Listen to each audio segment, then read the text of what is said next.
Olá, o Fala Câmara Entrevista atualiza com você todas as questões relacionadas aos parlamentares. O vereador Manuel Luzila tem feito uma série de reuniões estruturais de temas importantes da cidade que estão ainda em andamento neste final de ano. Um deles, por exemplo, a questão da fixação ou não da taxa de lixo, uma proposta de um projeto de lei encaminhado pela prefeita Suelen Rossim. Vereador, muito obrigado por nos atender aqui pela Rádio e TV Câmara para que a gente possa atualizar esses temas. Olá, Nelson, uma boa tarde a você, a toda a população que nos assiste, que nos ouve. É sempre um prazer estar aqui transpassando à população tudo aquilo que a gente vivencia, que a gente tem trabalhado. Pelo menos um resumo daquilo que a gente tem trabalhado na Câmara Municipal. A prefeita apresentou uma espécie de contraproposta de uma indagação original que o parlamentar fez em relação à inconveniência, no mínimo, política, econômica, do momento da inflação e da criação de uma nova cobrança. O que foi possível retirar desta nova reunião sobre a criação ou não da taxa de lixo? Perfeito, Nelson. Eu acho que é importante resgatar um pouco do histórico para a população que nos assiste, nos ouve, entender. Existe um marco de saneamento onde obriga os municípios a criarem uma taxa ou tarifa, uma cobrança a respeito do lixo. E em Bauru, a prefeita municipal, no anseio de cumprir essa determinação federal, mandou a esta casa um projeto de lei que prevê a cobrança da taxa de lixo. E trouxe uma conta de 35 milhões, que hoje é o custeio que nós temos para que o lixo seja destinado ao aterro sanitário. Paralelo a isso, e ela transformou esses 35 milhões numa taxa proporcional, baseada em metros quadrados de residências para toda a população. Paralelo a isso, nós entendemos que nós temos um processo de captação de lixo, de coleta e destinação, um pouco arcaico. Nós temos novas tecnologias onde há possibilidade, inclusive, de se obter recursos, inclusive com lixo, fazendo a separação, vendendo os plásticos, etc., reaproveitando os gases, gerando energia e etc. Está correndo uma possível concessão do lixo. A Caixa Econômica Federal está fazendo um projeto e esse projeto não prevê tecnologias mais inovadoras relacionadas a esse lixo, pelo menos o que foi apresentado até agora. Então nós já nos posicionamos que enquanto não tiver um novo posicionamento em relação à coleta e destinação do lixo, para que esse custo seja minimizado, esse custo final de 35 milhões seja minimizado, nós entendemos que fica prejudicada a discussão de uma tarifa ou uma taxa correta e adequada para o lixo. Por isso que nós não temos concordado com o valor que a prefeita municipal apresentou. Inclusive, sugerimos uma taxa simbólica de R$1 para que pudesse, pelo menos, cumprir o marco de saneamento. Na última reunião da Comissão de Justiça, a Secretaria de Finanças, juntamente com a Secretaria do Meio Ambiente e o chefe de gabinete, se posicionaram, entenderam o nosso pleito e já propuseram uma redução de 50% no valor que eles haviam apresentado, que a prefeita havia apresentado. Ora, 50% dá até um pouquinho mais de 50%. Não sei se a emenda modificativa já chegou à Câmara Municipal, mas foi um compromisso firmado pela Secretaria de Finanças, o que daria estimados 15 milhões de arrecadação, e aí então seria algo que pudesse ser razoável. Por quê?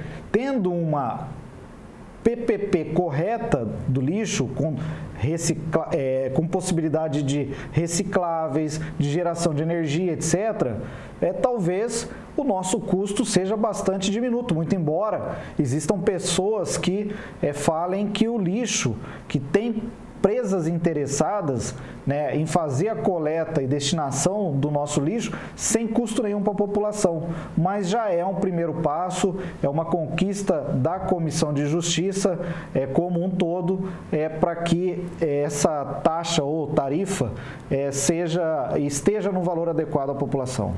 Ou seja, nessa discussão na Comissão de Justiça, se a questão era instituir uma taxa para cumprir o marco de saneamento de 2020, conforme apresentado pelo Poder Executivo, essas discussões levaram no caminho de pelo menos já ter a contraproposta a ser apreciada, lógico, no projeto de lei, ainda na comissão, imagino, para reduzir um pouco mais à metade aquilo que foi passado do rateio, do custeio nesse momento.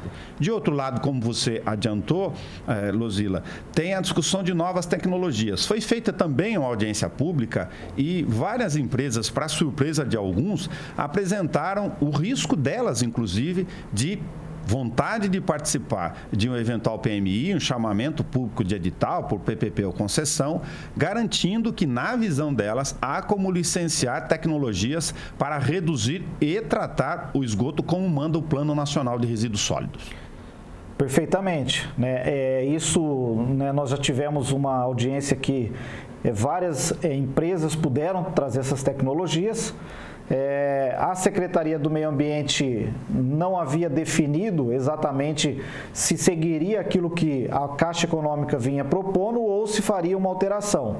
Foi por isso que nós já deixamos pré-agendado uma audiência para o próximo dia 15, para que a Secretaria do Meio Ambiente e a Caixa Econômica Federal pudesse detalhar tudo aquilo que eles realmente pretendem fazer, porque na última audiência, o secretário do Meio Ambiente disse que a Caixa Econômica e a Secretaria do Meio Ambiente não tinha tido tempo suficiente de expor aquilo que eles pretendem colocar no termo de referência. Pois não, no dia 15 a audiência pública será toda à disposição da Secretaria do Meio Ambiente, da Caixa Econômica Federal, para que possa expor aquilo que eles pretendem. Inclusive, se houve uma modificação para abarcar novas tecnologias no projeto que eles estão fazendo para a Prefeitura Municipal. Falando em termo de referência, aproveitando o assunto, que também é saneamento, mas por um outro viés, o vereador acompanha há bastante tempo, muito de perto, inclusive desde a Comissão de Obras, a questão da estação de tratamento de esgoto, e foi apresentado pelo Executivo uma programação de agora, entre janeiro e fevereiro, definir o termo de referência, ou seja, o detalhamento da nova licitação para a eventual conclusão da estação com 30% previstos de restante, e lá no meio do ano abrir o processo licitatório para contratar, se tudo der certo, no final do ano. Como você viu esta nova programação, vereador? Então, na verdade, nós precisamos que seja bem feito, né? Nós já tivemos um grande problema no passado, projetos entregues, né, sem a finalização completa.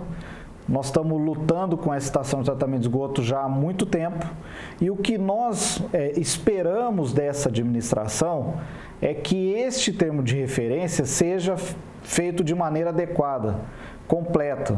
E me parece que eles estão caminhando nesse sentido, tanto é que foi falado pelo secretário de obras, né, que é o gestor desse contrato, que não houve ainda a suspensão do contrato com a empresa que está fazendo a TO, exatamente porque essa empresa que veio para dar um suporte e fiscalizar essa obra está auxiliando no termo de referência, identificando tudo aquilo que hoje falta para concluir esses 30% de obra. Então, o que nós precisamos é um termo de referência bem feito, bem definido, uma licitação que seja com requisitos objetivos bastante suficientes, que tenhamos uma construtora capaz de entregar a obra. Eu acho que esse é o processo, e além disso, nós precisamos de uma atuação emergente do jurídico do DAI da Prefeitura para ficar de olho nas ações que estão tramitando, tanto da construtora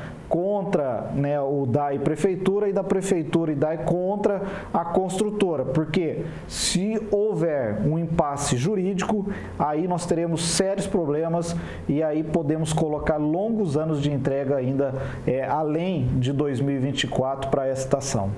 falando em obras, cronogramas, execução e patamar financeiro, obrigações contratuais, o vereador também fez uma outra audiência pública, ouvindo moradores em continuidade ao processo de andamento das obras da Marginal da Rondon, Marechal Rondon SP 300. Tem o trecho que está sendo finalizado, em tese com o viaduto da Cruzeiro do Sul, agora programado para o início de 2022, mas já a discussão do trecho seguinte em relação a Araruna. Os moradores mostraram a preocupação com aquela questão da rua, mas também com a proposta levada ao Poder Executivo de fazer modificações no traçado da Marginal, pelo menos naquele trecho entre o Araruna e a entrada lá acima do Parque Vista Alegre, além dos outros também.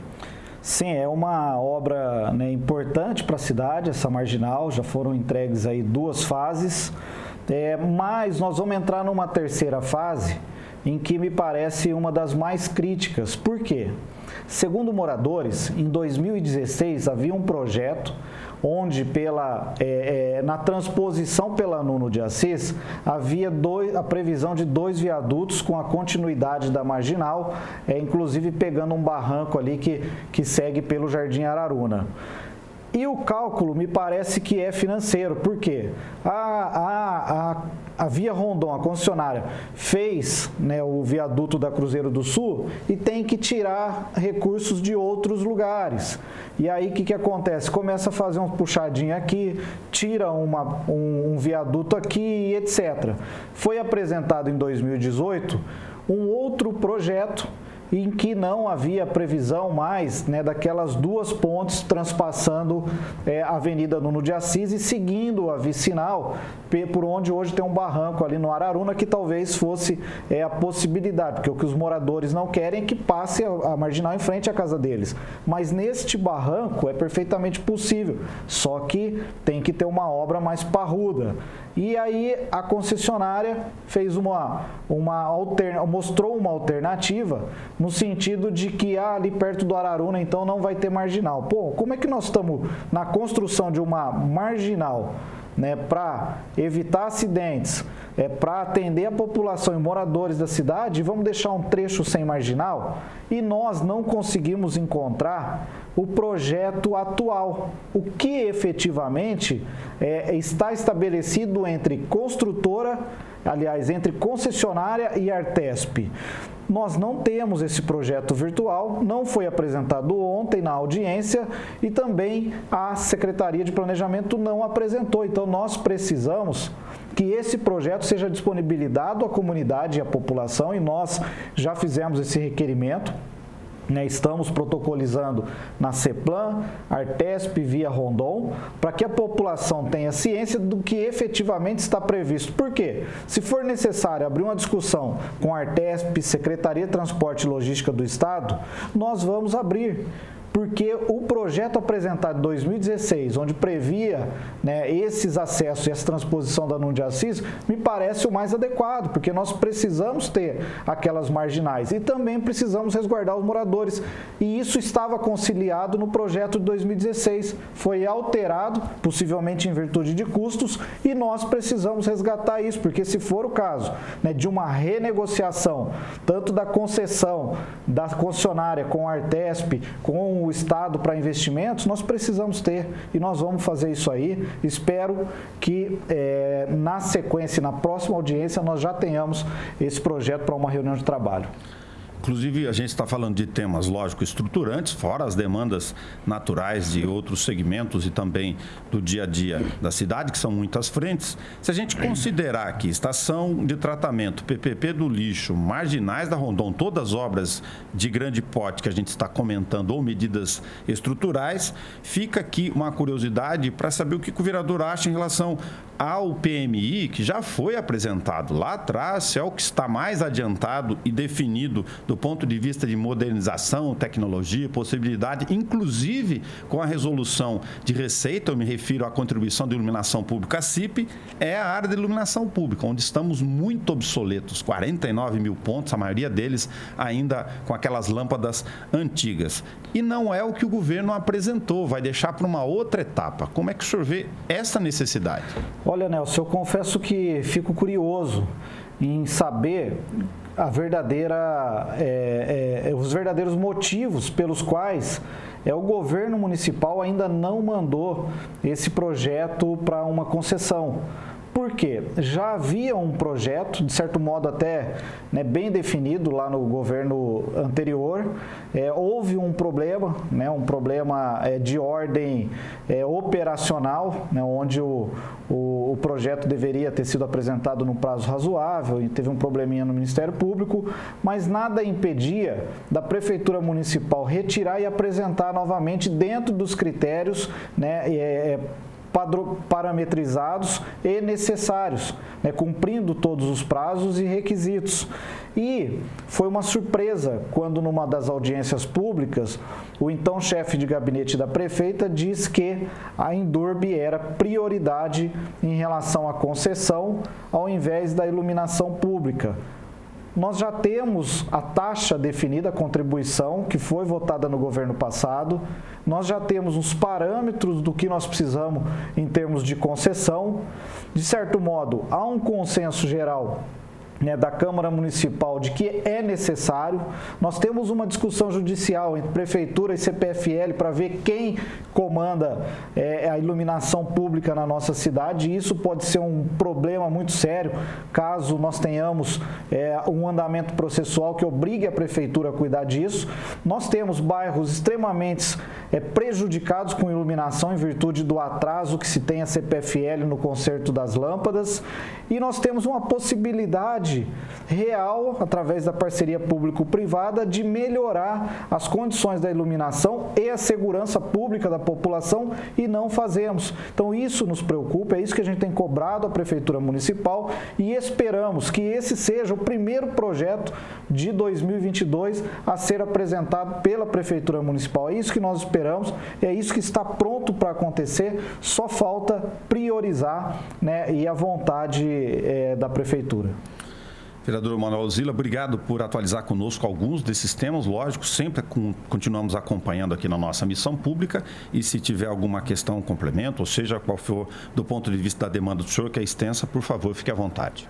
Olha, Nelson, eu agradeço a participação. Eu acho que também é importante ressaltarmos o trabalho que nós temos feito, enquanto presidente da Comissão de Ciência e Tecnologia, juntamente com os vereadores que são membros dessa comissão, vereador Juninho e vereadora Chiara. Nós temos trabalhado algumas legislações, o que inclui a legislação e uma alteração da atual legislação que nós temos de estação base de rádio na nossa cidade, para a implantação do 5G. Então, essa possibilidade de uma alteração nessa legislação vai ser proposta pela Câmara Municipal, muito embora a de 2019 tenha sido apresentada pelo Poder Executivo.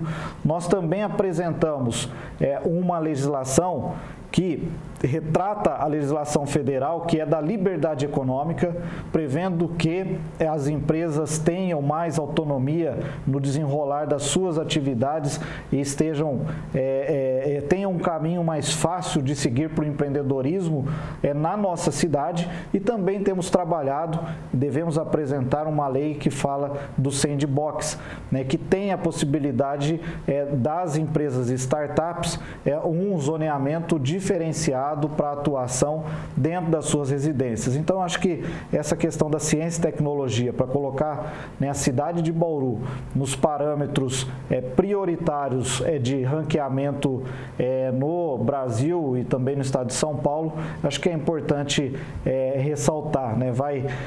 Não é tanto relacionado à infraestrutura e obra, mas é um arcabouço legal que nós temos trabalhado para que Bauru volte aos destaques em cenário nacional. Muito obrigado ao vereador Manuel Luzila, que falou conosco para a Rádio e a TV Câmara Bauru. Você tem toda a programação na íntegra, inclusive dessas reuniões mencionadas, de todos esses temas, disponíveis na página da TV Câmara no YouTube, para você assistir a hora que você quiser. Até o nosso próximo encontro.